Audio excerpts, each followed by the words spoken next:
মৌলভী সাহেব। কে? আরে মেম্বার সাহেব আপনি বলেন। সামনের মাসের 3 তারিখে আমার মেয়ের বিয়ে, আপনার নিমন্ত্রণ থাকলো এবং আমার মেয়ের বিয়ে আপনাকেই পড়াতে হবে। জি আলহামদুলিল্লাহ, আপনার দাওয়াত আমি কবুল করলাম। মৌলভী সাহেব আমি আসি। জি আসেন। মোবারক চাচা, বাড়িতে আছো? কেডা? আরে মেম্বার সাহেব আসেন আসেন, বাড়িতে আসেন। বাড়ির দিকে যাবো না, সামনের মাসের 3 তারিখে আমার মেয়ের বিয়ে, তোমার নিমন্ত্রণ থাকলো, যাবা। আজকে বিকালে ওই 10-এর মিটিং আছে, যাইও। ঠিক আছে তাহলে বিকালবেলা যাবো। মৌলভী চাচা, বাড়িতে আছো নাকি? কেডা? আরে মেম্বার সাহেব আসেন আসেন আসেন আসেন, বসেন। বসার টাইম নাই, সামনের মাসের 3 তারিখে আমার মেয়ের বিয়ে, তুমি যাইও, নিমন্ত্রণ থাকলো, যাওয়ার সময় চাচাকে নিয়ে যাবা। আচ্ছা যাবো মেম্বার সাহেব। আর হ্যাঁ, বিকালে খানার 10-এর মিটিং আছে, যাইও। আচ্ছা যাবো। ঠিক আছে। নাসির, ও নাসির, আমি মেম্বার। বাইরে এসো। আসছে। হ্যাঁ মেম্বার সাহেব বলেন। ওই মাসের 3 তারিখে আমার মেয়ের বিয়ে, আসবা, তোমাদের নিমন্ত্রণ থাকলো। ঠিক আছে যাবো। যাক, মেম্বারের মেয়ের বিয়ে, বহুদিন খানা খাইনি, খানা খেতে পাবো না, ভালো মন্দ খাওয়া হবে। দেখি আমার বাচ্চা না আসবে।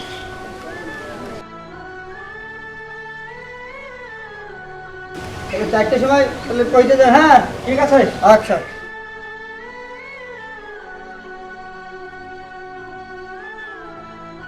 মেম্বার আমাকে বিয়ে দিল না। মুশারফ চাচা, বাড়ি আসো। মেম্বার সাহেব আপনি, এখন তো ভোটের টাইম নাই, আপনি আমার একটা। আরে ভোট চাইতে আসেনি, খানা জিয়াফত দিতে এসছি। সামনের মাসের 3 তারিখে আমার মেয়ের বিয়ে, তোমার জিয়াফত থাকলো। আর আজকে বিকালে 4টার সময় সমাজের মিটিং আছে, এই খানার ব্যাপারে থাকবা। ঠিক আছে যাও, যাবো। বাইরে যাও। ঠিক আছে মানানুল, বসে। হ্যাঁ মেম্বার সাহেব আসো। গল্প করার টাইম নাই, সামনের মাসের 3 তারিখে আমার মেয়ের বিয়ে, তাই জিয়াফত দিতে আসলাম, যাইও। সে তো যাবো, খানার ব্যাপারে সমাজের মিটিংটা সারলে না। হ্যাঁ ওইটি তো করতে হবে, আজকে বিকালে চলে যাবা, সেরে ফেলতে হবে মিটিংটা। ঠিক আছে যাবো।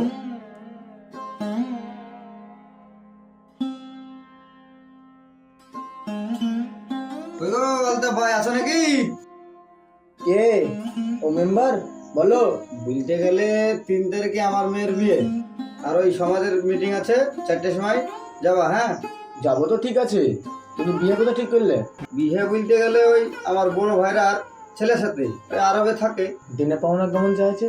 বিয়া বলতে গেলে ওই আমার মেয়ের নামে 4 বিঘা জমি আছে, আর ওই ঘর সাজিয়ে দিয়ে দিব।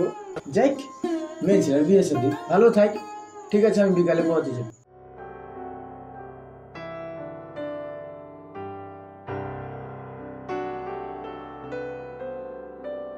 ও মনারুল, শুন শুন শুন। কেলো আটকালে কেন? বলছি মেম্বারের বিটির বিয়ে তোকে বিয়ে করে দিয়েছে। দিবে না কেন? আজ সকালেই দিয়ে দিয়েছে। থাক, দেরি হয়ে দিয়েছে।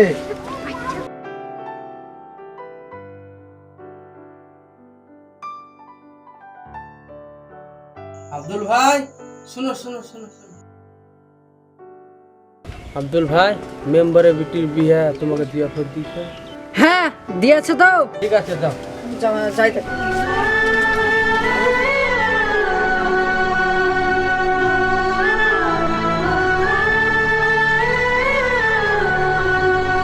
চাচা, একটা কথা শুনানোর লেগে আসলাম। হ্যাঁ আলমগীর বলো। চাচা, মেম্বারের বিটির বিয়ে, গোটা দেশ নিমন্ত্রণ করবে, আমাকে নিমন্ত্রণ করবে। হ্যাঁ, এরকম বিষয় আমি জানি রে। আমি এই গ্রামের প্রধান, আমাকে বাদ দিয়ে এত বড় কাজ? এরকম যদি কাজ হয়, ওই মেম্বারের বিটির খানা কেউ খেতে যাবে না। প্রধান সাহেব এত গরমাগরমি কিসে? রান্না করবি বুঝতে, ওই ছেলেটা গরিব বলে মেম্বার ওকে দিয়ে পর যায়নি। এটা তো অন্যায়। এই তোরা কোথায় যাচ্ছিস দাঁড়া? মিটিং এ যাচ্ছ না? মিটিং এ? মিটিং বলতে ওই মেম্বারে খানার বাড়ি মিটিং তো? হ্যাঁ ও মিটিং এ যাচ্ছি। তোমাদেরকে মেম্বার জিয়াফত দিল আর তোমরা ড্যাং ড্যাং কে চলে যাচ্ছ। সমাজের নিয়ম কি? গ্রামের প্রত্যেকটা মানুষ নিমন্ত্রণ পেয়েছে কিনা তোমাদেরকে খোঁজ নিতে হবে। তোমাদের এই সমাজের এই ভাই গরিব বলে আজ নিমন্ত্রণ পাইনি, আর তোমরা ড্যাং ড্যাং কি চলছো মিটিং করতে। ছি, তোমাদের লজ্জাও নাই গো। মৌলভী সাহেব, আমরা তো বুঝতে পারিনি। যা হোক বুঝতে পেরেছো, ওই মেম্বারের বাড়ি খানা আমরা কেউ খেতে যাব না। মৌলভী সাহেব, আমরা